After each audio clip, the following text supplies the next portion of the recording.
Pemakaman pasukan pertahanan Israel yang tewas usai dibom Hamas diwarnai kericuhan. Hal ini dipicu akibat kemarahan keluarga pasukan IDF yang tewas saat ditugaskan di Gaza. Kerabat pasukan IDF ini tiba-tiba menyerang Menteri Kabinet Perang Israel yang hadir dalam pemakaman tersebut.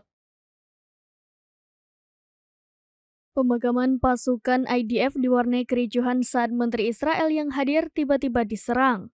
Pasukan IDF yang tewas adalah Sersan Mayor Adam Bismuth. Ia tewas karena gedung persembunyian dibom oleh RPG Hamas. Dikutip dari Hindustan Times via Tribun News pada Jumat 26 Januari 2024, menteri yang diserang itu adalah anggota Kabinet Perang Israel Benny Gantz. Saat pemakaman, ia tiba-tiba diserang oleh saudara laki-laki dari Sersan Mayor Adam. Saudara Adam tersebut berteriak dan mendorong Benny agar menghentikan perang di jalur Gaza. Adam Bismuth tewas pada Senin 22 Januari 2024 bersama 20 tentara cadangan lainnya dalam serangan di jalur Gaza. Sersan Mayor Adam Bismuth juga merupakan CEO perusahaan startup Segbyte yang mengembangkan kamera untuk membantu penyelamat melihat aktivitas dan tanda-tanda bahaya di dalam air dari jarak jauh.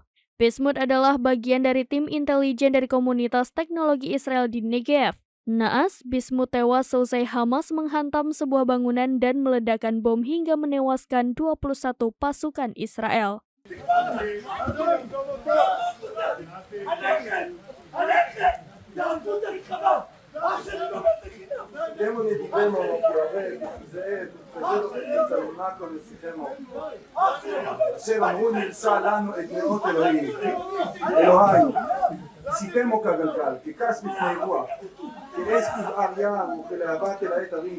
Demikian informasi terkini, Syederalun saksikan terus berita lainnya di kanal YouTube Serambi News, website dan Facebook serambinews.com. Download Tribun X sekarang, menghadirkan lokal menjadi Indonesia.